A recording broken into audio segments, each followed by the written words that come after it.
Hey, what is up, fellow Raiders? This is Vulcan Dan, Raid Shadow Legends video here, and recently, of course, we've had that crazy champion training event wherein you get Krisk as the top reward. This weekend, we will have a ×2 Sacred with a ×10 for Dracomorph, so I was thinking I should make a video for the top legendaries in the game. Initially, I wanted to make it a top 10 list, but as I was making that list, I couldn't really decide on the top 10 because there's really a lot of new legendaries added into the game, and I really couldn't leave some legendaries out. So instead, I made a top 20 list. Now, this list is not in order. It's from the first place to the 20th place. I'm just going through the champion index from Bannerlords up until Shadowkin. So yeah, so this is not in order. I'm just going to place the 20 best champions that I think are in raid right now. And of course, this is my own list. You might you might share a different opinion. Some of these champions might not be worthy of being in the top 20, but in my opinion, or if I had to have a new account and have 20 legendary champions right off the bat, I would want to have these 20 with me. All right. So yeah, let's go for first with the Bannerlords. No legendary here made my top 20 list, unfortunately. But yeah, let's the first one is in the high elves, and that is Arbiter. You will get her if you finish the first part of the missions. Of course, that has been recently extended. She is, of course, well known for her speed boosting in her A3, but she has another speed boosting ability in her A4 that also revives all dead allies and will also grant her an extra turn if an ally was successfully revived. She has a very fast base speed at 110 and has this the second best ally speed aura in arena by 30%. So yeah, Arbiter, she's the first one in my list. And the next one is actually from the same faction. And as I was making this list, she was actually the last one that I put in. So if you want to say that there's a number 20 in the list, it's probably Lysandra. She is great. She's similar to Arbiter in that she's also a speed booster. She has a slightly slower speed aura. It's for all battles though. She has the same base speed. She has this plays an increased speed on all allies for 2 turns, fills the turn meter of all allies by 30, and decreases the turn meter of all enemies by 30. So you would have to place some accuracy on her if you want the second part of her skill to proc. And she has this single target, fully depletes the target's turn meter on a 3-turn cooldown. She is the turn meter queen in this game. So yeah, those are the 2 legendaries from the high elves that made my top 20 list. From the sacred order, no one made the list right here. We do have some quality legendaries here, but as I was making the top 20, I couldn't really put anyone in. I am a big fan of Cardil right here, but unfortunately, I could not squeeze him into my top 20, but he is one of my favorite champions. Let's go to the Barbarians. And we have Valkyrie, yeah, arguably the best ally counterattack champion in the game with this A2. She also places shields on everyone for 3 turns on a 3-turn cooldown. So that's like a permanent shield on everyone. And if you use her in arena, if she is on a slower team and the enemy goes first, they will most likely have a speed booster that will proc her passive. This champion's turn meter will be increased by 10% each time an enemy champion places a buff. Enemy champions will have their turn meters decreased by 10% for each buff they receive. So a lot of these turn meter boosting champions, they would place increased speed, increased attack. That would increase Valkyrie's turn meter, and she will use her A2 that much quicker in the fight. All right, next one, again, still in the same faction. And this is actually a free login reward champion. And of course, you already know who that is. But even though everyone gets her for free, and actually a lot of people take her for granted because she is a free champion, but she did make my top 20 list. She is very useful. She has this revive on her A3. She has this AoE stun on her A2. She has a decreased speed and decreased turn meter on her A1. So she is actually perfect for a relentless set because of her kit. And she has this passive that will heal all allies by 10% of their max HP at the start of her turn, and places an increased speed buff on a random ally for 2 turns. So again, if you put her in a relentless set, she would do more heals. If she gets double that turn, she will double her heal. She will place increased speed twice on two allies. She will decrease the cooldown on her revive that much quicker. She will be able to stun more often, and she will decrease the target's turn meter that much quicker. So yeah, I have her in Relentless. She is one of my favorite champions in the game. All right, so there you go. That's for the Tellarians. For the Galen pack, for the Ogren tribes, no one made my list. No one made my top 20 list. Let's go to the Lizardmen. And of course, this week's times 10 champion is Draco. Again, not a lot of players are really talking about him. He used to be one of the best champions in the game. He's sort of fallen down the ranks in recent times, but he is my first legendary, so maybe I am biased here, but I really love this guy. I have 3 of him, so I will actually not be pulling during the times 10 this weekend, which is day 1 and day 2 of the times 2 sacred. I will start pulling shards on day 3, not because I don't want Draco. I do love him. I just have 3 of him. So I don't want more. I want other champions. But yes, he is great. AoE decreased defense in weekend, 4 poisons on his A2, but I think the best part of his skill is his A1. Hits like a monster truck. If you have 10 debuffs on the enemy, he will increase his damage by 100%. So for clan boss teams, especially with Vizier, this A1 hits really hard. Pair him with an ally attack champion like Krila, and he will do massive damage. All right, next one, still in the same faction. And of course, if we have the times 10 for this weekend, we also have the reward for that crazy champion training event, Krisk. Chris has an AoE decreased speed on his A1, AoE ally protection, and places continuous heal on himself for 1 turn, and increases the duration of all ally buffs by 1 turn, and AoE provoke, AoE increase defense, AoE increase speed except for himself. And at the start of the round, he will place a shield on everyone equal to 50. Yes, 50, half of this champion's max HP, and has a 100% chance when book of placing decreased defense and decreased attack on the attacker for 1 turn when hit, which is, of course, he will be hit a lot because of this provoke on his A3. He is arguably, I think, personally, he is the #1 champion in this game. Of course, it really depends on which game mode you are playing, but for general content in this game, I think Chris is #1 or definitely up there in the top champions, which is why a lot of players went crazy during that Chris event.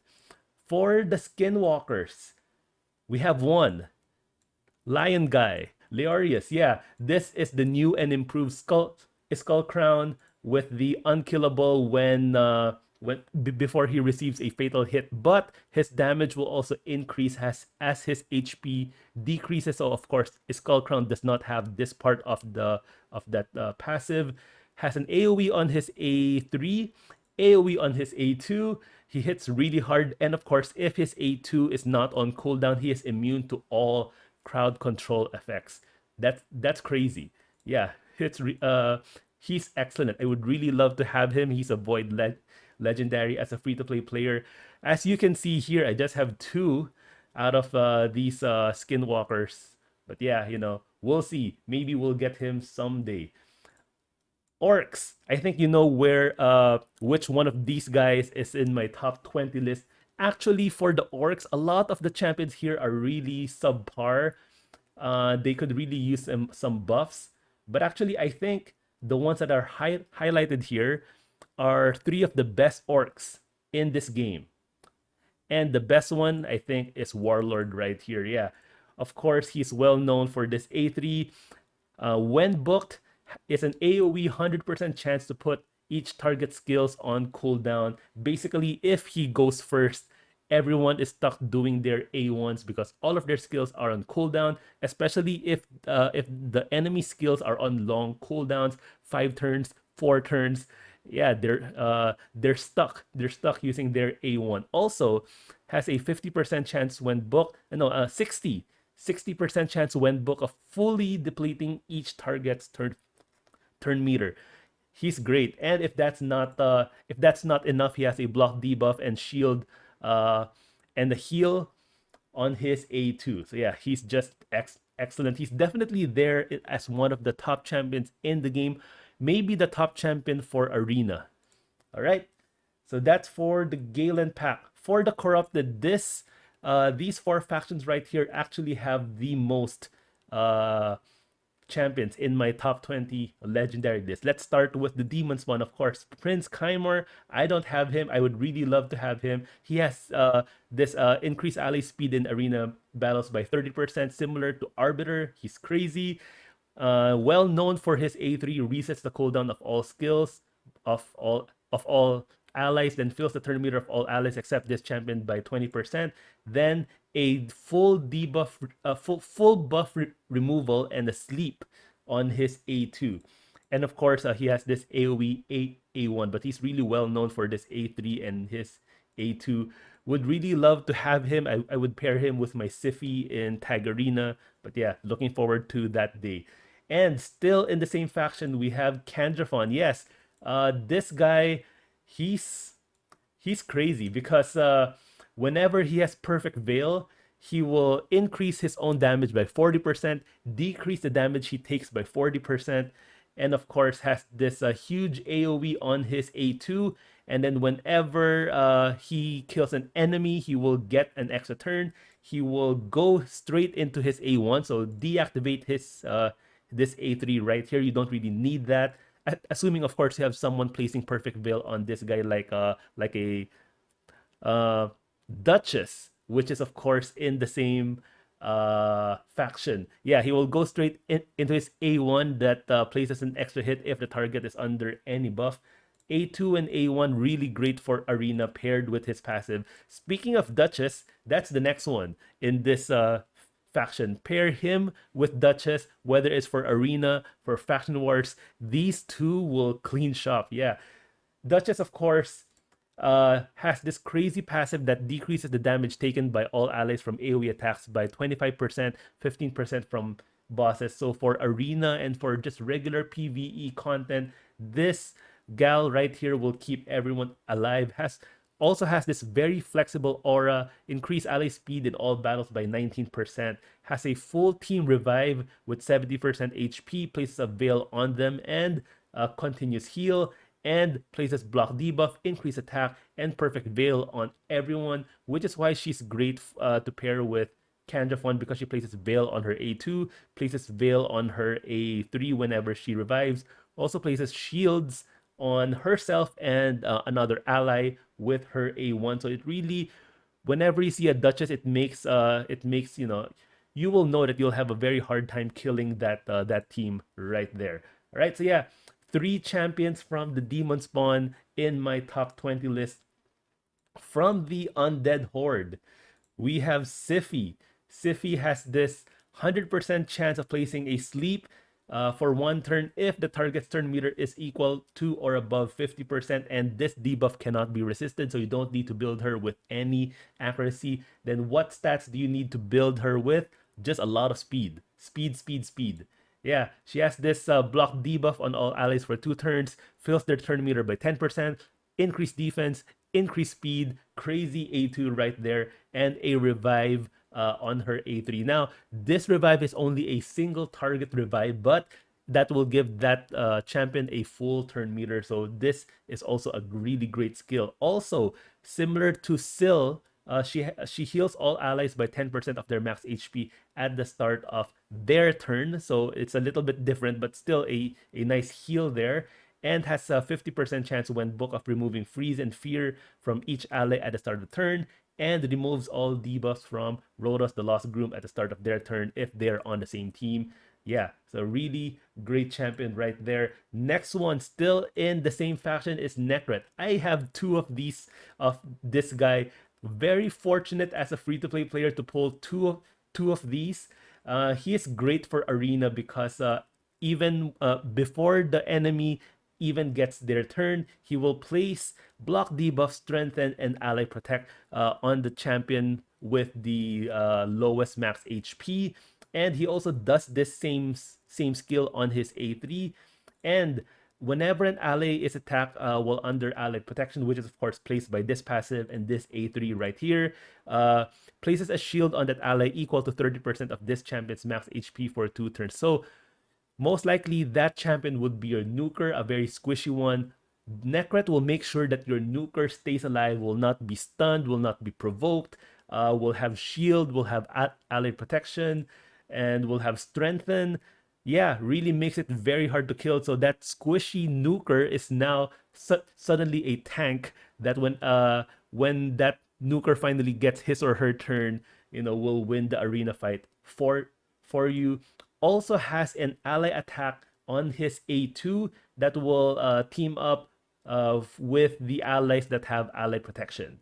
Yeah, really great. I used two of them in Tag Arena. Just be careful. Don't use two of them in the same team because they will place that passive, this one, on the same champion, which is of course a complete waste. So make sure that you separate these in your Tag Arena teams. Don't be greedy and put 2 Necrots in the same team. It doesn't really you won't be able to maximize his skills.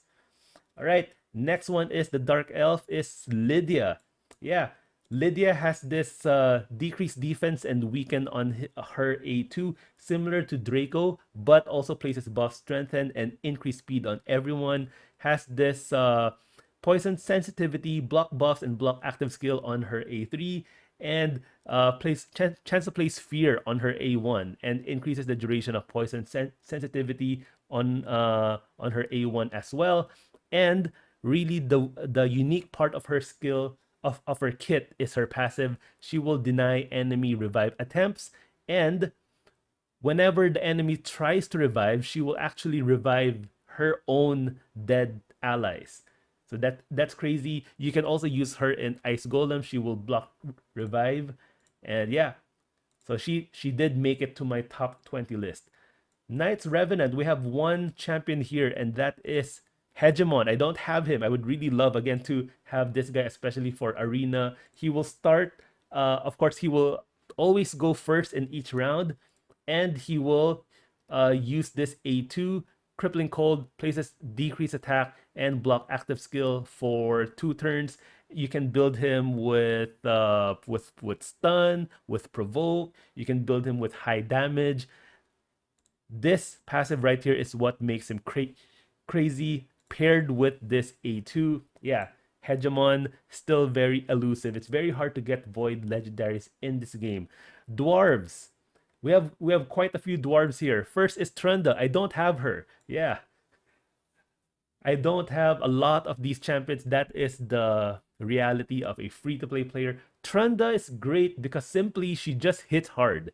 AoE hit on this A3, make sure she has low accuracy so that she doesn't place the stun. If she doesn't place the stun, she will place an extra hit. So she would you don't need to stun the enemy if they're all dead. That's basically it. Yeah. And she has this nice aura right here if you want to boost her attack even more. And she has this A2 that attacks one enemy, then attacks all other enemies with a second hit, dealing 60% of the damage inflicted from the first hit. So yeah, if you just really want to kill everyone, use Trenda. That's basically it. Next one is Brogni. Yeah, Brogni has shields on his A3, places block debuffs as well and increase attack. The shield cannot be removed, and the shield pairs well with his passive because whenever an ally under a shield buff is attacked, reflects 25% of the damage inflicted on the shield back on the attacker. You can use this in so many different ways. You can actually build him in a shield set so that he already places shields on everyone even before you get a turn. This is useful for arena if you're planning on a slower team. You can put him in a shield set so that everyone is shielded. His passive will still work even if the shield did not come from his A3 right there. All right, next one. Still, again, we have a lot in this in these factions right here. We have Tormund. Again, I don't have him. I started playing Raid around the time when Tormund was a fusion champion. Uh, I wish I started playing sooner, like a few months sooner, so that I would have the chance to fuse him. Unfortunately, I missed that chance, so I don't have him. Hopefully, I do pull him from a Void Shard sometime. He's great because of this passive. Has a 20% chance, book up to 30% chance of placing freeze on the enemy each time they receive a buff or have their turn meter filled. So if you're using him in arena, he will most likely freeze a lot of the enemy champion. Yeah, that's really and his A3 is an AoE that places block buffs, has a chance to place heal reduction on enemies under freeze, chance to place provoke. He's just super annoying to face in the arena because he just places a lot of freeze. Has this nice A2 that removes all buffs, then attacks the target twice, steals all buffs instead if the target is under freeze, which is of course that's very likely to have at least one of the enemy under freeze, and will ignore defense if the target is under freeze and HP burn. Yeah, so many good champions here. And we're not yet done with my top 20 list. Here on Shadowkin, we have Lady Kimmy. Still don't have her. She is excellent. She's defeated me in arena many times. She has this A2 is an AoE attack that places decreased accuracy and decreased speed, and also decreasing turn meter. And then her A3 is actually, it's like the opposite of her A2. Her A2 decreases accuracy and decreases speed. Her A3 increases accuracy and increases speed for your champion. So these two skills paired together, along with this crazy base speed of 115. I'm not sure if this is the highest in the game or close to the highest. That's really crazy. And of course, if that's not enough, increases ally speed in Doom Tower battles by 30% is her aura. Lady Kimmy would really love to have her. So that's 19 champions. 19. My last top 20. Definitely not the bottom of my top 20 list is Seumico. Recently added to the game. Really looks so cool. I don't know if a lot of players have her yet. She is crazy with this A3, decreases the cooldown of all ally skills by 3 turns, similar to a Prince Kaimar. Increases the cooldown of all enemy skills by 3 turns, similar to a Warlord. Yeah, will not decrease the cooldowns of this champion skill, of course, because that would be crazy. So this is on a 5-turn cooldown, which is, I think you just only need to use this skill once and you would already win the arena fight. And has this A2 that attacks one enemy, places Hex for 3 turns. Whenever an enemy tries to place debuffs on either this champion or an ally, has a 55% chance, booked up to 75% chance of transferring those debuffs to a random enemy under Hex placed by this champion. This happens before any debuffs are placed on the initial target. So yeah, would really love to get my hands on her. Now, I'm expecting, or at least I'm assuming that after that crazy champion training event with Krisk, that maybe Seumico is next, because I know a lot of players would love to get their hands on this crazy champion, which is basically a Warlord and a Prince Kaimar put together in one. But yeah, that's my top 20 list. Not sure if you're in agreement with me in all of with all of the champions here. Of course, I had to leave a lot of great champions out. We have Kyoku right here, which is the legendary version of Seeker. Who else do we have? We have Herndig, of course. He's great. We have, who else? Let's take a look here. I was really trying to find a spot for Tomb Lord. He is great, especially after debuff. Places a lot of debuffs, decreased speed, decreased attack, decreased defense, poisons, 4 poisons on everyone. But yes, if I were to make a top 30 list, maybe Tomb Lord would make that list. Who else? Solus, yeah, the best defensive nuker in the game. So yeah, he might make that list as well if I were to extend it to top 30. Rodos did not make my top 20. But yes, he's still one of the best champions in the game. So yes, there's so many. it's just a top 20, so I couldn't put every single champion there, but that's my list. What is yours? You can put it down in the comment section down below, and then we can talk about it. Thank you guys for watching. Hope you enjoyed this video. Good luck in your shard pulling this weekend. I hope you get the champion that you want, whether it's that Draco during the times 10 Draco or some other legendary. Thank you guys. Don't forget to subscribe, and I'll see you guys in my next video.